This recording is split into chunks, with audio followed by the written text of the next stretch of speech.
All right. So I guess we're live. What are you eating now? I'm drinking water. Drinking.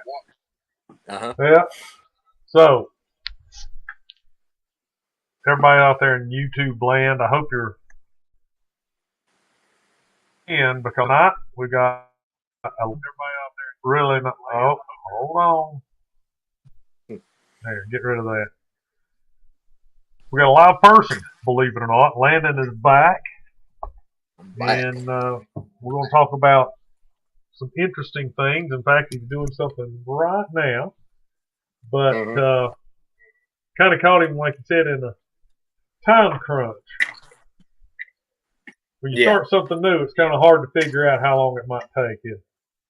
It is. Yeah. My plan was to have my project done by the time the show started, but here we are.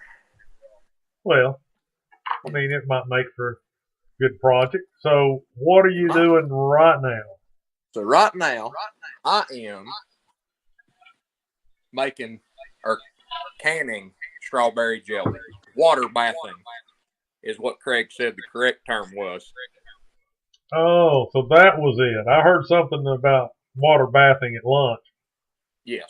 I think it was between you and Craig, and I didn't want to infringe upon you boys' extracurricular activities, so I didn't butt in on that. So, well, it's all right. This is what you was talking about. Yes. Yeah. So Craig water bathing recipe for strawberry jelly, and I decided I wanted to try. And I finally got a pressure cooker. Yeah, you can see it too, I guess. It's pretty old. I don't know how old, but I don't know if you can see that at all. But anyway, this is its maiden voyage. Did you wash it first? Not the top. Not the top. Well, that's okay. It's the inside part, right? Yeah, I washed it. But I don't guess really none of the ingredients get into the pot, right? That's just used to. Not if you do it right. We're gonna find out. So you cook the strawberries and something else, and then you water bath them. Is that what you're talking about doing? That's what Craig called it. So just cover the jars up above the rim. They got to be fully submerged. And when it comes to a full rolling boil, this recipe says set your timer for 10 minutes. Then after that, you pull them out, and you should have jelly. So that's what I'm shooting for. So now you said you started out with a gallon of strawberries. Yes. My mom, she took a little bit, so it wasn't a full gallon, but it was thereabout. And you got 3 pint jars. 4 pint jars is what I wound up with. Yeah. Well, how much of that did you go to the store and buy and mix in with it? Now, be honest. None yet. Go buy strawberry jam. If it turns out terrible, I'm going to get some Smuckers. Yeah. That's the easiest recipe. Yeah, I'm going to bring Craig a mason jar full of Smuckers, and I'm going to be like, try it, jelly, man. Yeah. So what you do is you get the Smuckers, you heat it up in the water so it's liquid, you pour it down in the mason jar, you seal it up, and then you bring it to work going, yeehaw! Look at this water bath strawberry jelly I made. That's a good idea. Yeah. Yeah, well, that's the way you do it. You just repackage it, put your own name on it, sell it. There you go. Yeah. I don't know. You think there's a market for selling jelly? I mean, I know that you can sell it, but I wonder if it'd be worth the trouble you put into it. I think that's the question. Well, like a lot of things, you could buy cheap, sell it, and probably not have any return customers. But, you'd have cash in hand. Yeah. So you'd probably make a lot more buying cheap, repackaging it and doing it that way. Or you could buy good stuff, repackage it, and have return customers. Just depends on your outlook on things. Mm. Mm. Yeah. Or, you could buy good stuff, cut it with something, with like maybe buy you a bunch of good and a bunch of bad, and you just mix it all together and that way you might have return customers, and people might think it's good, some might think it's junk. So half Smuckers, half Great Value. Yeah, there you go. Yeah. And truth be told, it's probably all the same stuff. Yeah. So See, you're right. Food City's probably doing what we're talking about. They buy Smuckers, cut it with something, and put food value on it, whatever, and then they sell it under their brand, thinking, hey, you're buying our stuff cheap. Don't complain. Yep. I mean, that's don't complain. Right. Spend extra money, get you on. I buy the Great Value stuff. I don't think it tastes all that much different than Smuckers, at least enough difference to justify the extra money. Right. But see, now I'll tell you, if this works out, I'm not buying anything else. I'm just going to make my own jelly from here on out. Yeah, dude, you still got to buy the strawberries. Yeah, but that's like... You're going to cut out the middleman. You got to start growing your own strawberries. Well, I'd love to do that. Working on it. Tell you what, we can go into business together. You got land. You got the place to do it right now. Oh, yeah. You can grow the strawberries for me, and then I'll can them. Yep. With Craig's recipe. Now, this was... So he can be like the silent partner. Full, you got to give him a slice of the pie. Yeah. He owned the recipe, see? Yeah, it was on the back of the pectin jar or the pectin box though, so I don't think he owned it. Oh yeah, I think. So he's rebranding it himself. Exactly. See, it's crap rolling downhill. Perfect metaphor for that.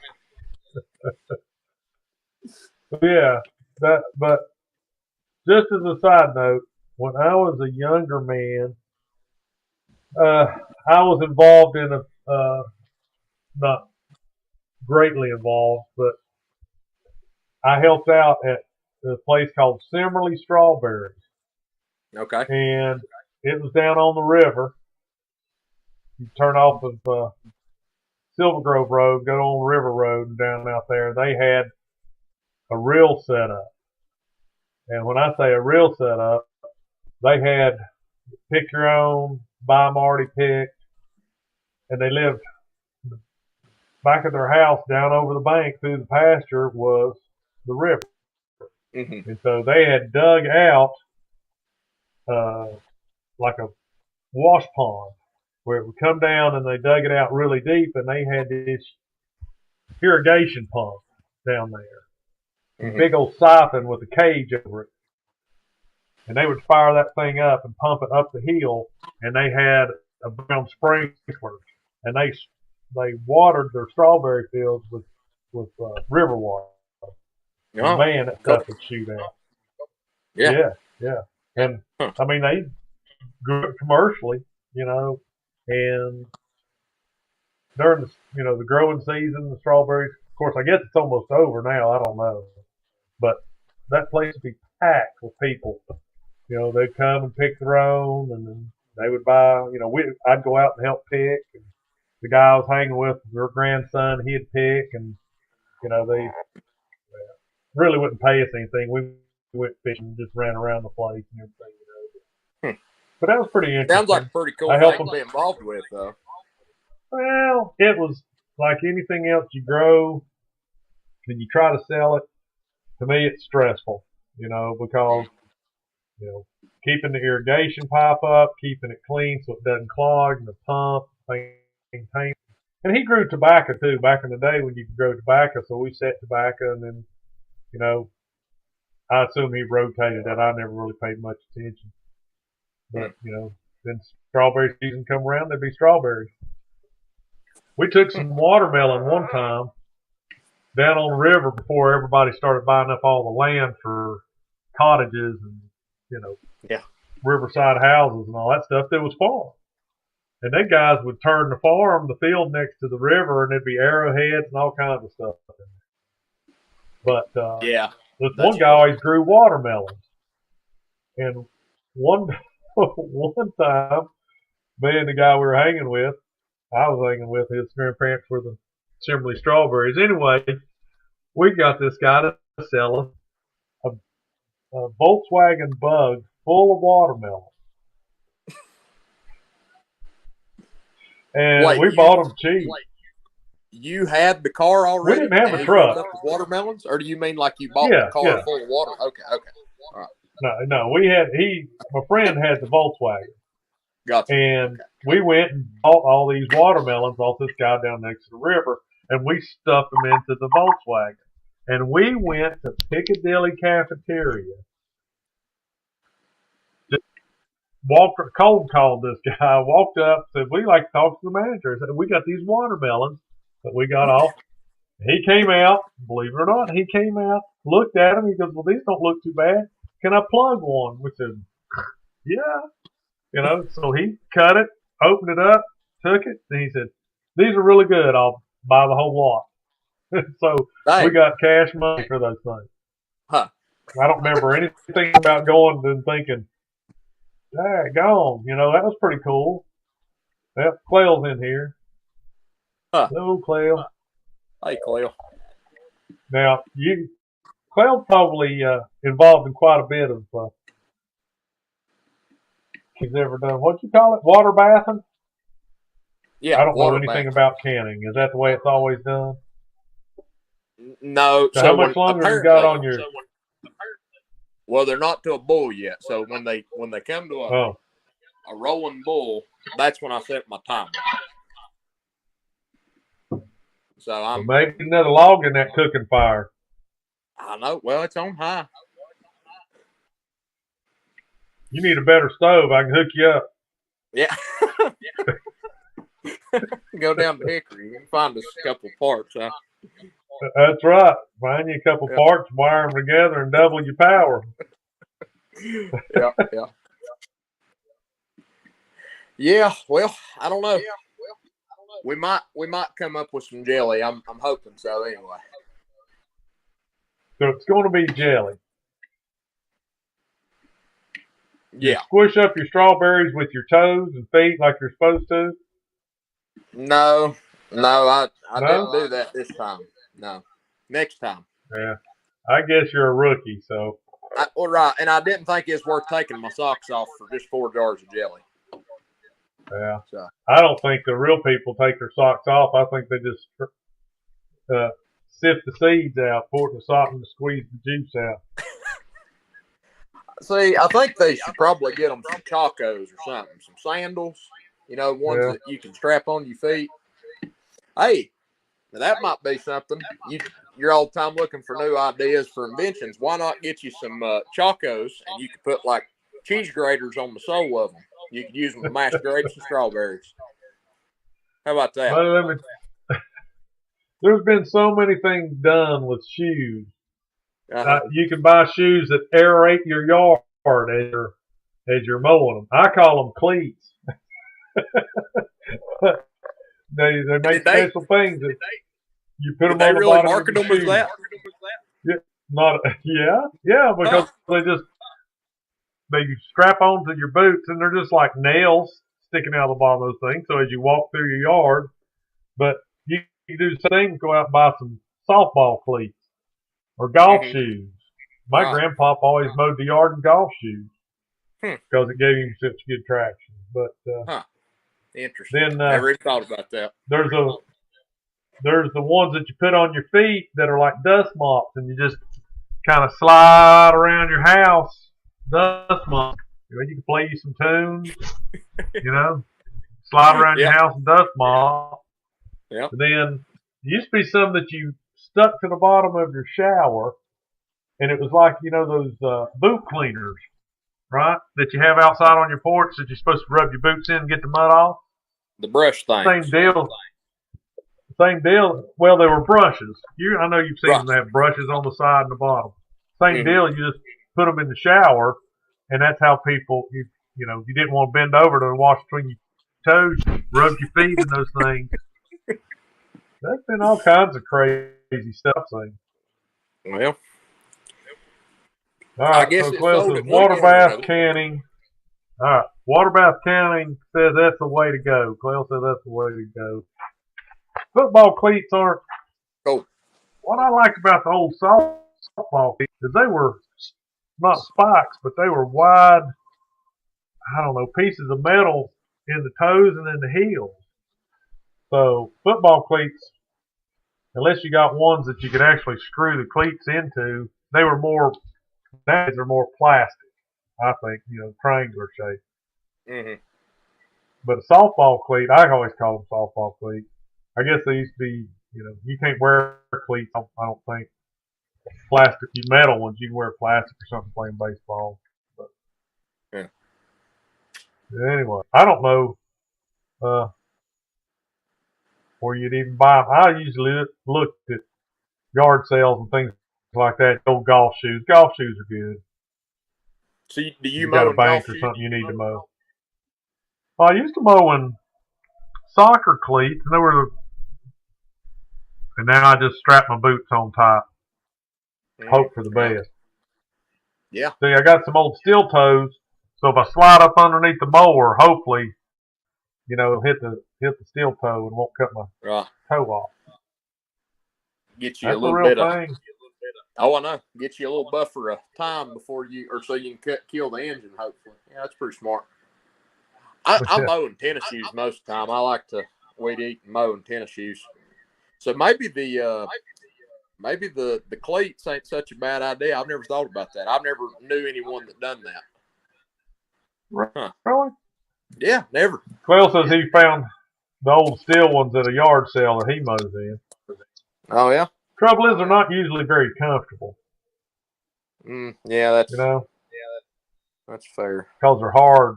They're not made for mowing the yard in, running bases, or something like that. Yep.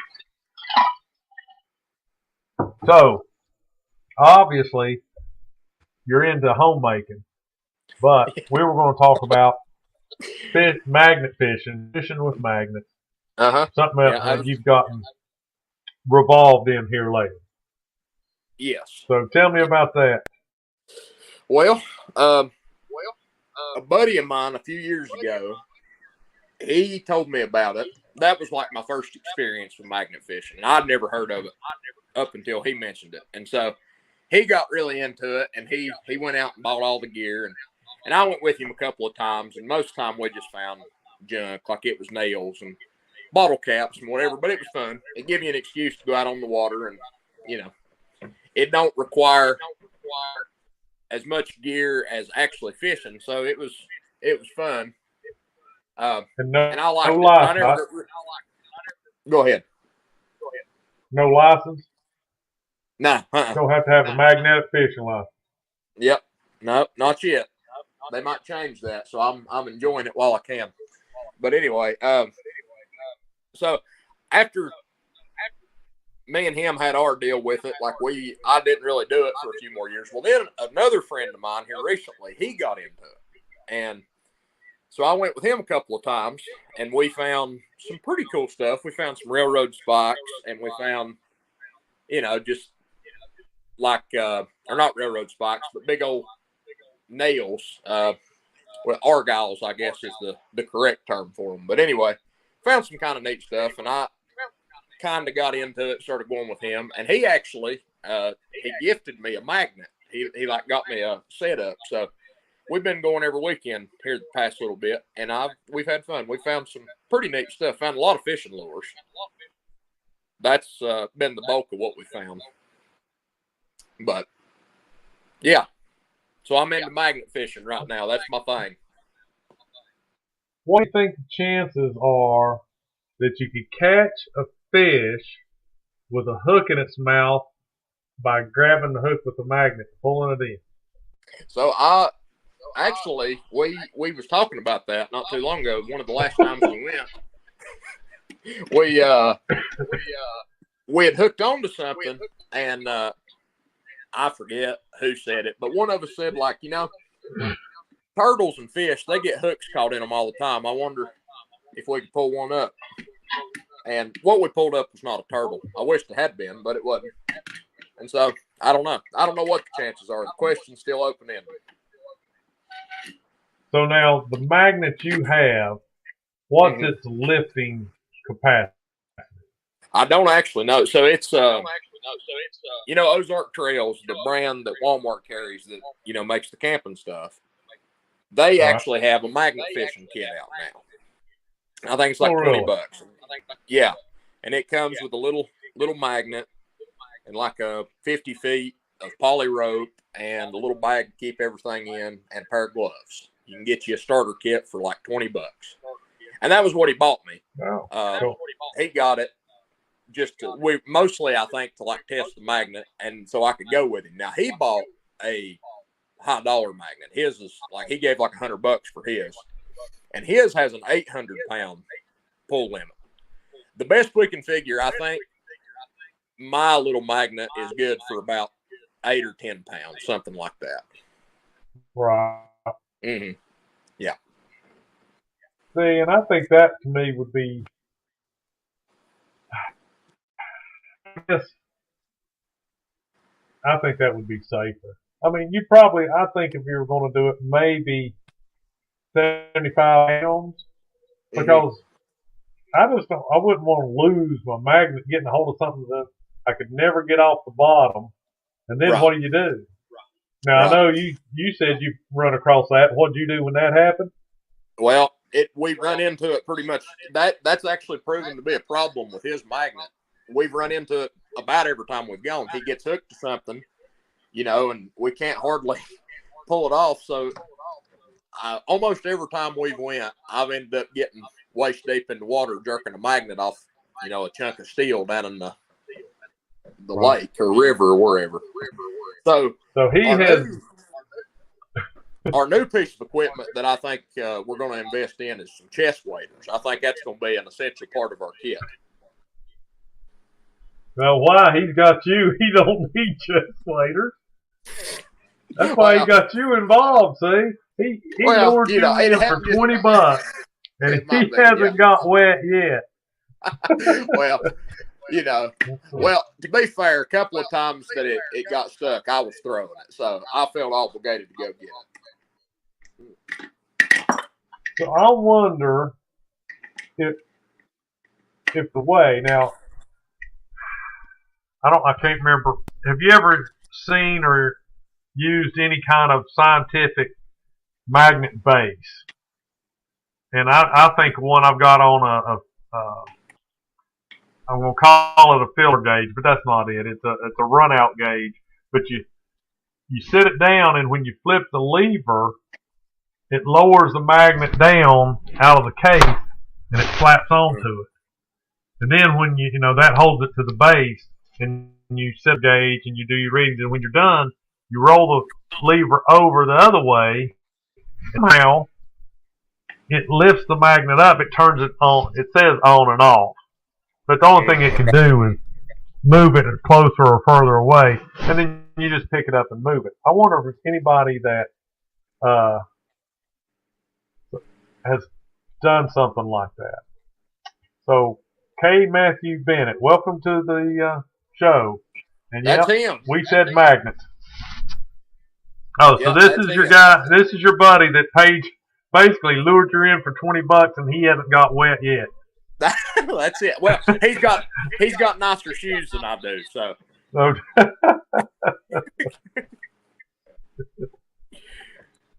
Smart move. Smart move. You get your buddy to go with you,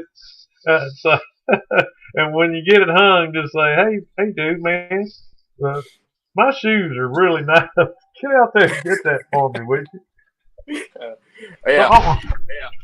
But I wonder if anybody's ever thought of a way that you could release the magnet some mechanical way from what you got. Because, I mean, I was talking about that. Like, you get that big 800-pounder or whatever, like he's got. He can say whether or not it's 800. I'm pretty sure his magnet's good for 800 pounds. But anyway, I was thinking, like, you need some way up at the end where you can pull it and kill the polarity so you can get it unhung. I don't know. I don't know if anybody's got an idea like, or come up with an invention that'll do that for the magnet. But it'd be good. It'd be a good idea. I don't know how that works, and they're not very strong magnets, just because when you're doing machine work, or I call it scientific, but basically it's for machines, a lathe or whatever. The surface is milled flat, it's clean, and it doesn't take a lot of pressure, because to make the gauge work, it's just very light pressure that makes that work. So I used it one time to set up a rear end, the lash in the rear end, and it just has to hold it for 5 or 6 pounds, maybe. Or less, probably a lot less. But yeah, 12 says electromagnet, and I thought about that, but then I don't know how strong of a current you would need to make an electromagnet worth throwing out into the water and trying to pick something up. I don't know. So I'd be afraid you get shot. So you're Robert's in here. Hey, Robert. Yeah. Hey, Tay. Shock all the fish. Yeah. With electromagnet. Okay, so Ben said his magnet is 800 pounds, but because it's double-sided, it can only go up to 400 for each side. Okay. So double-sided. I want to what does it look like? Now, what I imagine going magnet fishing with is like a dumbbell that's got a big loop at the top, and then the magnet just is underneath there. So, it drops straight down, and then But when he says it's double-sided, what's it look like? So, well, it still looks like that. Pretty much what it means is that the casing around the thing that looks like a kettlebell is magnetic too. So on my magnet, it's single-sided, which means the bottom is the only thing magnetic. So if you're dragging it back to the bank and it's tipped up on its side as it's coming towards you, the sides are not magnetic. You have to be directly over whatever you're trying to attach to. His, you don't have that problem. It's magnetic from all angles. Gotcha. So most of the time you're doing it from the bank, is that right? Or from a pier? Yes. Yeah. I do, however, have this plan to do it off. That way you can get out on top of whatever you're pulling straight up. I think if you run into something really heavy, you're going to lose some stability as far as pulling it up. But, the lighter stuff, especially with my magnet, I feel like I've got a better chance of being able to just drop down, kind of like drag across the bottom and hook and pull straight up. Robert's wanting you to get a winch. We're going to get into a aqua recovery situation before Robert's done. You're going to be pulling. Your buddy says it's the way to get the Buick. Yeah. Are you going to steal a Buick with it? Out of the water.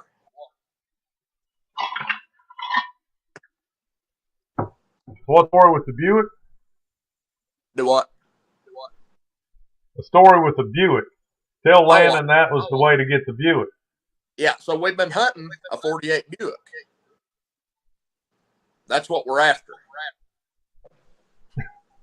So where did you get a tip that there's a 48 Buick somewhere? Nowhere. We just hope there's one. Oh, okay. So this is that pie in the sky, dreamed it up. What we could find down there is a 48 Buick. That's right. That's what, whenever you're getting aggravated, soaking wet, that's what you tell yourself to make you do that one more swing. You're like, well, this could be the one that catches that 48 Buick. Well. Yeah. So your friend says he wrapped it around a plastic full yesterday. Yeah, Right now. Like a reel kind of deal where you can reel it back in or something. Yep. Yep. Well, so Robert wasn't far off with the winch. Mm-hmm. Yeah, we're gonna. So my plan is we're gonna get really proficient at this thing, and then I'm gonna start doing. I'm gonna work on a contract basis for the FBI, local police departments. I'm gonna start dragging rivers to find the weapons. That's what I'm after. Yeah, I think they. I don't know how much stuff they're going to want you to get with the magnet. So here's what you could do. I've got the plan for you. Lay it out. I have got the makings of your recovery vessel. All right. So I still got those pieces you cut off that porch, off the ramp. Mm-hmm. Right? And you get on Facebook and you buy you 2 or 3 or 4 of those $25 plastic 55-gallon drums. Mm-hmm. And you stuff them up under those things and cut a hole in the middle. You know, like a 4x4 or, you know, however big, I can't remember how big those things are, but, you know, cut your hole in the middle, put you one of them tripods over it and just drop it down through the like an oil, crank it right up. Of it like an oil rig, like an oil derrick. Yep. You know, platform built over the hole with a reel, so you can fill up. That's pretty smart. Yeah. See, get your little trolling motor, just push it around until you hook to something bigger than the hole. But then I guess you could just roll back to the bank, flip the gift over, and recover whatever you're dragging along behind you. That's right. Okay. See, it's cheap, but really daggone heavy. Really heavy. Because that would be one. Huh. It'd be stout. It'd definitely be stout.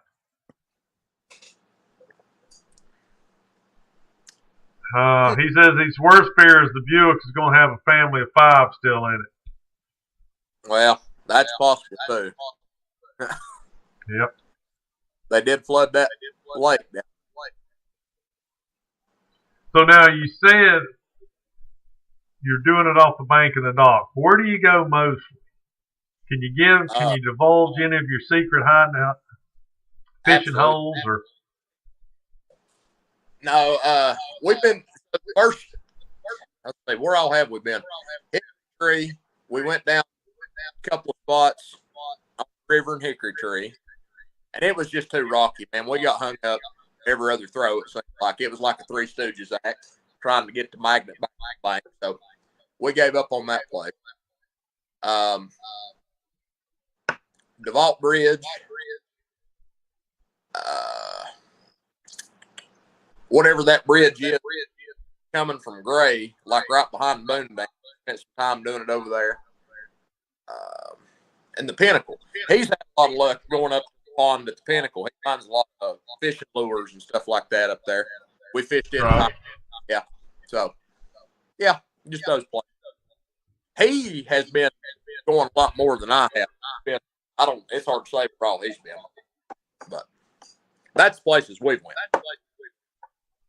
Well, you're just a hop, skip, and a jump from Beaver Creek down there. You ought to just wander down there one of the weekends and throw it off the bridge down there. Been talking about that too. I'd like to go down to, you can ride your kayak under the lake. I would not do that. I want to.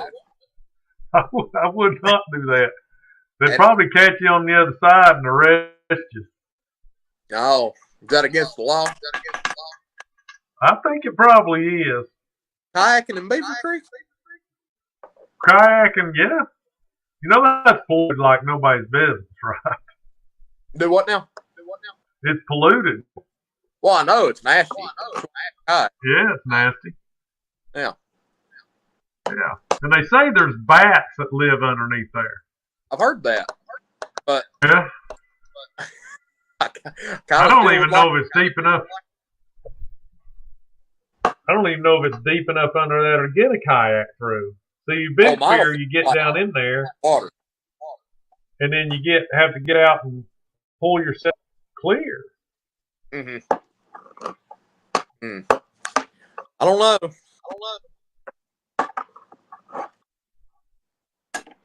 I don't know. I've never heard of. People have talked about it, but I've never known anybody to go through that. I don't know. But I have heard people say under State Street you can kayak or what? Well, kayak and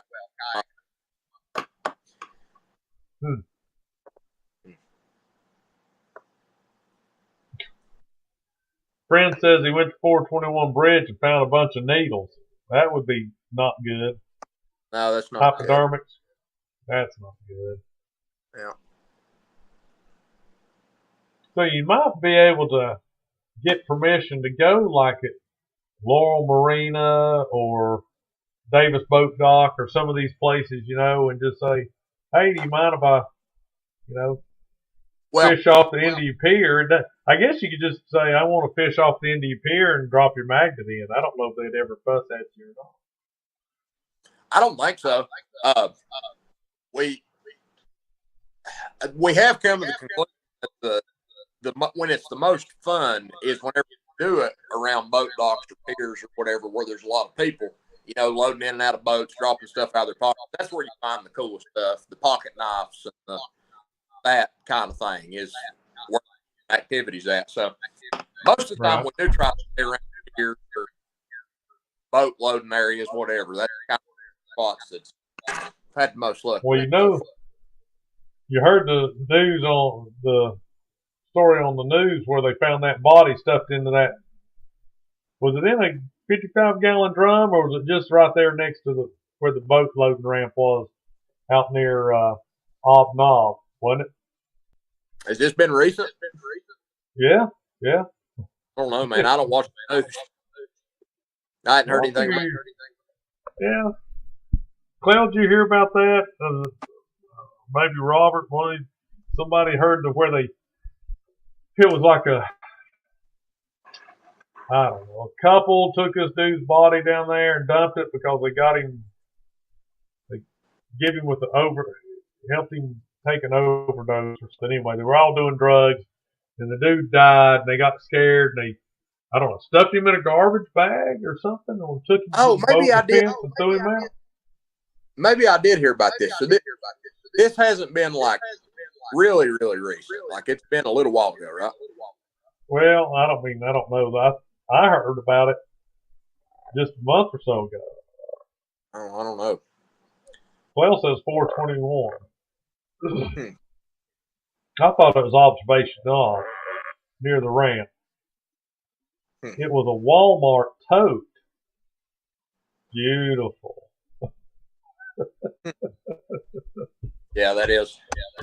It is nice. So, the time has come. Let's see if we got some jelly in here. Oh, is it? Now, don't you have to let it cool or something? Well, I'm setting it on a towel. I'm just pulling it out of the water. I think it tastes better on bread instead of towel. I'll try that. Yeah. You might ought to try that.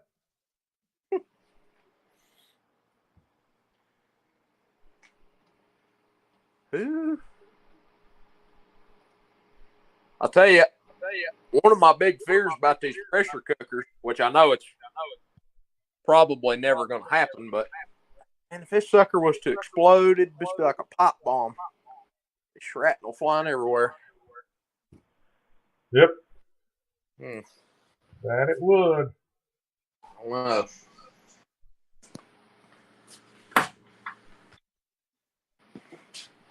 Well, did you get them all out? I got them out. I guess you want to see them. Well, yeah. So you can just show us the jar where. This is hard. Well, look at you. You got special things to get them in and out of. Heck yeah. I went and bought all the gear. It looks a little soupy to me. I don't know. I don't know if it'll thicken up or whatever. We'll see. I guess if not, I'll have strawberry syrup. Well, that's not a bad thing either. Nah, pour that over a biscuit. It's fine. Yeah, well, shoot. Apparently you haven't watched my boiled and oil video here I made this past weekend, have you? Well, we talked about it. I didn't get to watch it, but we was talking about frying the egg and all that stuff. Yeah, well, I didn't try that, but I did try. I try to make funnel cake, but Oh, it goes along with you don't always get what you want, but the crumbles were still really good. okay. Yeah, still really good. And then I cheated when with the rest of the batter. I just made waffle pancakes and had them for breakfast the next morning. Yeah. So Shoot, older yeah. ones are made dangerous. New ones have pressure release safety valves. Does your old one have a little jiggler that jiggles and stuff when it? Okay. It does. Oh, I just heard one of the jars pop. Well, is it supposed to do that? They are. Are I they? didn't soon, but yeah. That's Is what that like Craig chicks? hear, that satisfying little pop. Oh That's yeah. Yeah. Yeah. Like chicks hatching. Yeah. Just like a chicken. Oh. Yeah, just like, oh, my baby jelly. It's just born. I made myself some baby jelly. Yeah. So, do you have anything There's another one. besides fishing lures that you caught that was interesting? Ben found a Kershaw pocket knife. Ben is Matthew, the guy I call him Okay. Ben. But anyway, Ben found a Kershaw pocket knife, and what else did he find? I don't know. I'm sure he'll find it there. Mostly, I've just found nails, argyles, and found a handbag one time. Oh, yeah? Yeah. Mm-hmm. You know what you won't find? What? Golden rings. That's right. That's the next thing you need to do is invent a gold magnet. Yeah. You'd be rich.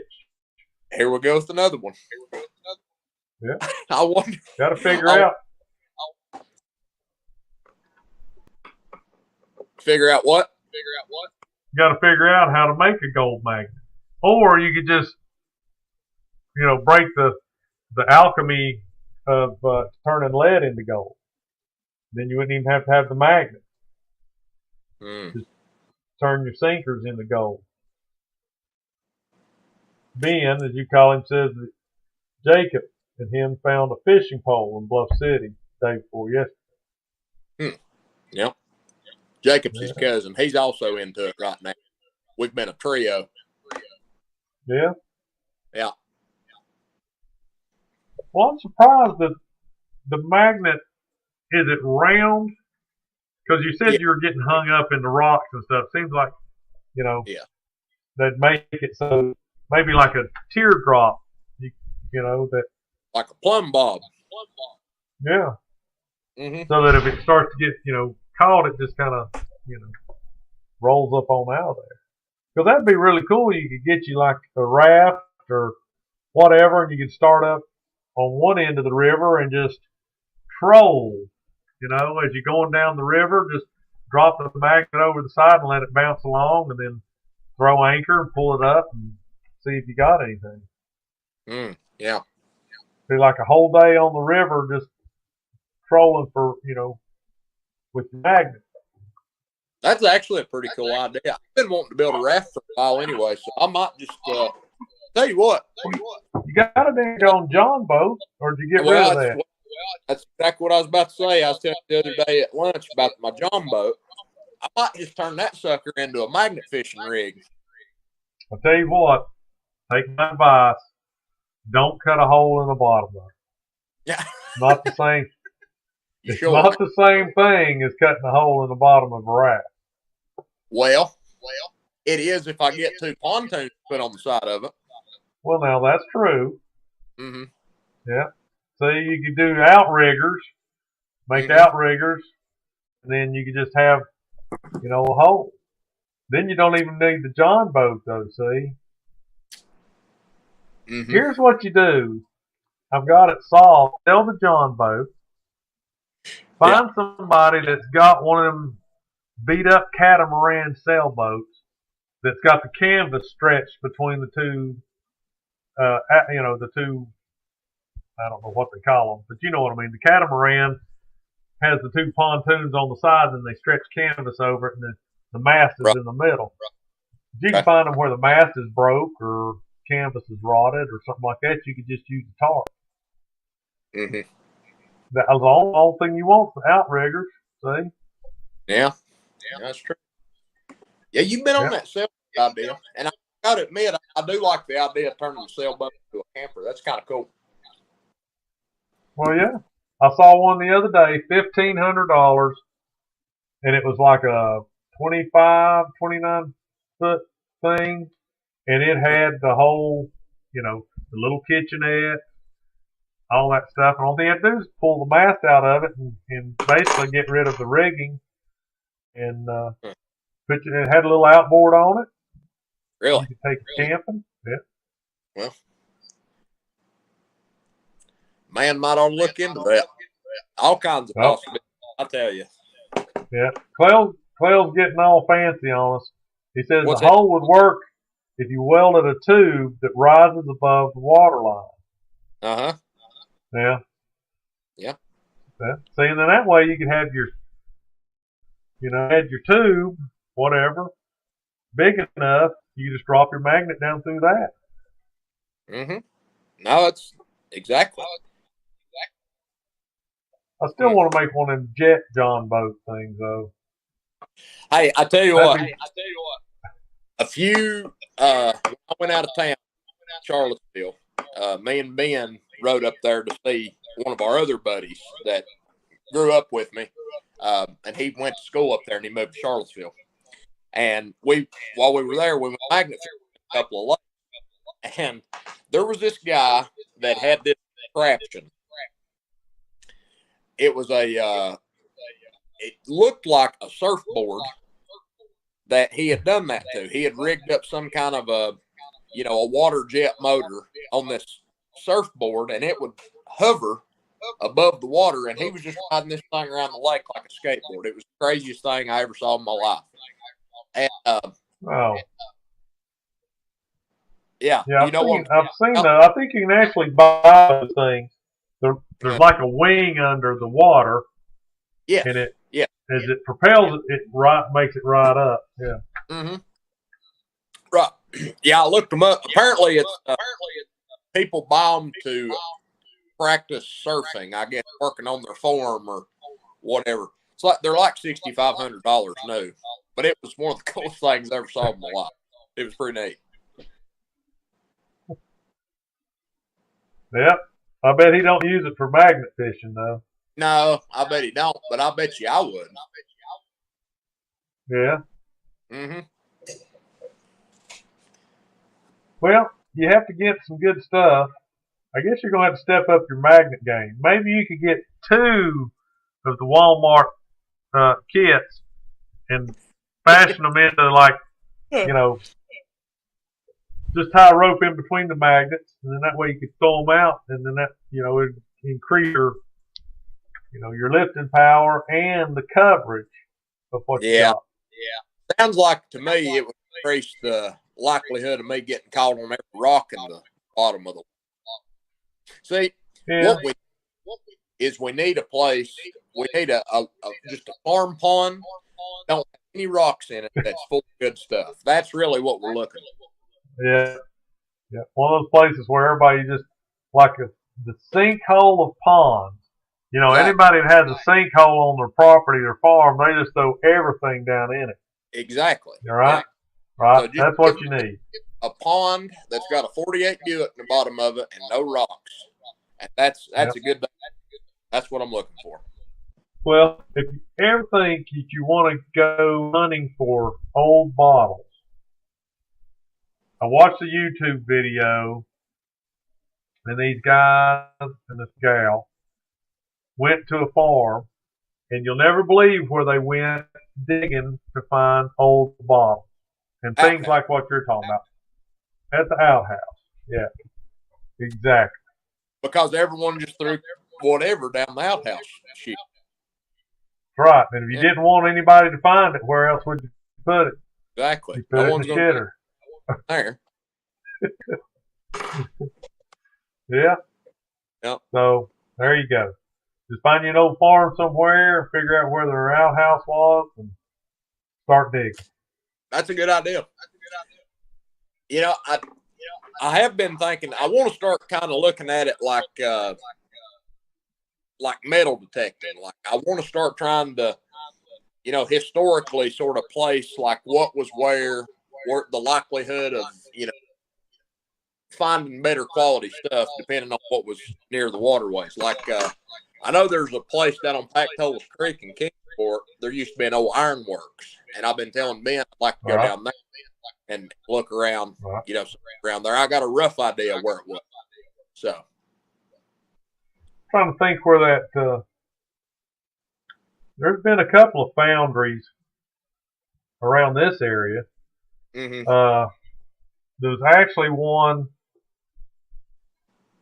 Black Diamond, I think is what it was, is there where... That's where OmniSource is now, right? The what? I guess it's OmniSource, or it was OmniSource, like the crusher up there on, I don't know, I guess that's Bob Morrison Boulevard. Yeah, they took... Black Diamond used to have that behind what was Patey's down towards Food City. But it's there where Black Diamond used to be there where we went Barbaritos and all those places, those little strip eating places there. But see, the creek runs underneath it, but that whole side over there was part of the foundry on both sides of Euclid Avenue. Okay. And that's been a long time. Where the tower is on the Virginia side, just up from Mary Street Bridge, that was a foundry. And that was also a junkyard. Okay. Years ago, it was a junkyard. That's pretty cool. But I was trying to think where the creek runs. If you go up the railroad tracks and turn right, you can actually go under the railroad tracks through a little tunnel, and the creek's right there. It runs right beside kind of below the railroad tracks as it goes out that end of town. Is that... I feel like I know where you're talking about. There's a spot maybe on up the road from that where you can actually drive your vehicle through the creek. Like the road runs through the creek. Is that... You familiar with that? We talking about the same place? No. I know of a place where you can drive your vehicle through the creek, but that's not the same place. Okay.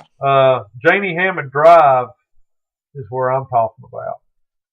Okay. You know where Lighthouse Supply is on the left? Mm-hmm.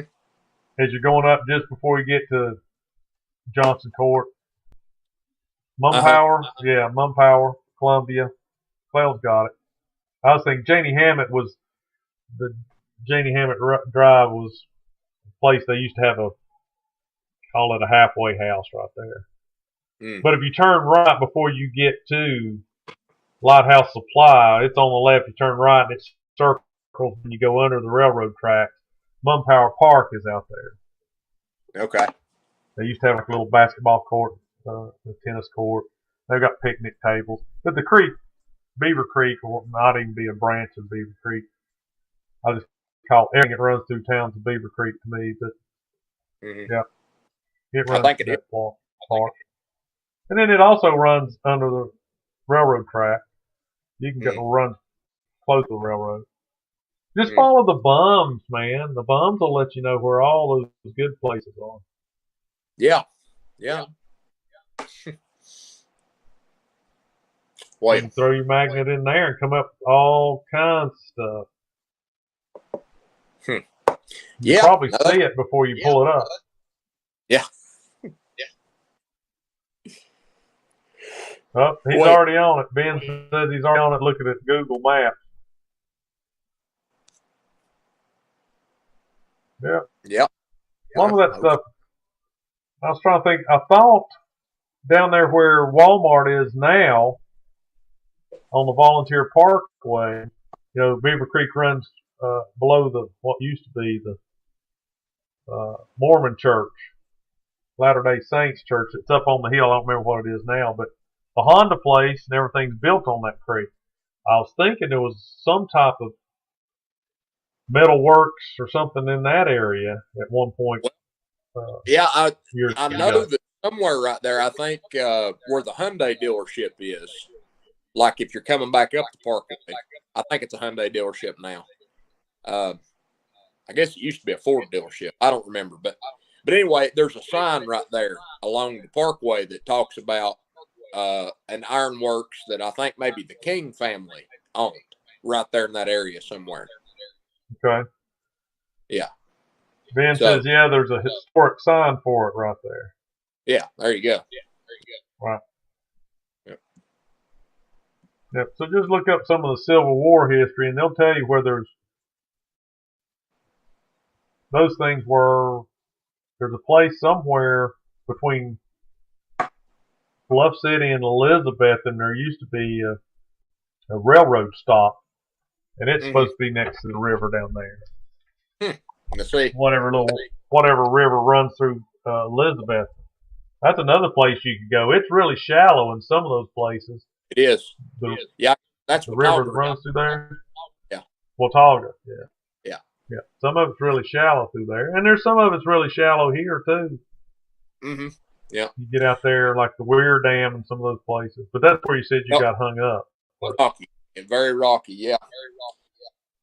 Yeah. I never thought about that, but you could go right there behind the old Landon Carter mansion in Elizabethton. That stretch of the river is really shallow. You could hit that. Yeah. Yep. Well, we've been 57 minutes. Pushed it past my 30-minute limit like I always. Oh, but anyway, I appreciate you getting on and bringing you in, buddy. Absolutely. Elizabeth and Watauga, and it was difficult to find a spot. That's a good thing. It was disrupted by a water snake. They're good eating. You're supposed to chase them down, catch them, bite their heads off of them, and then roast them over an open fire on a spit. I'll bring you every one we catch. Well, let us know how the strawberry jam turns out, and if that all fails, just buy Smuckers. Yep, that's what we'll do. I'll bring a jar to work. Y'all can sample my work. I'll let Craig critique it. Oh, well, he'll tell you it's good just so he can eat it all. Yeah. Yeah. All right. Well, I appreciate it on, and you can maybe get on another time and share us your recipe, because I know you can customize it. And then, yes, sir. Maybe you can make strawberry grape jelly mix or something. Well, I tell you, you need to get Craig on here one day. You need to twist his arm. He can tell you all kinds of good cooking stuff. And vegetables. The man's a walking vegetable flour encyclopedia. Yes. He knows everything about vegetable flowers. That's true. Well, you get him, some of these people work and help out, do repairs for, and he'll start talking vegetables or flowers, and he can go on and on and on. And they'll go on and on with him too. Uh-huh. Yep. Yeah. All righty then. I appreciate it. Ben, Matthew, Kay, you got to subscribe to the channel. It's just too good to pass up. Is that right? That's right. Too good to pass up. All right. Thanks, everybody. Thanks, Landon. See y'all. Bye-bye.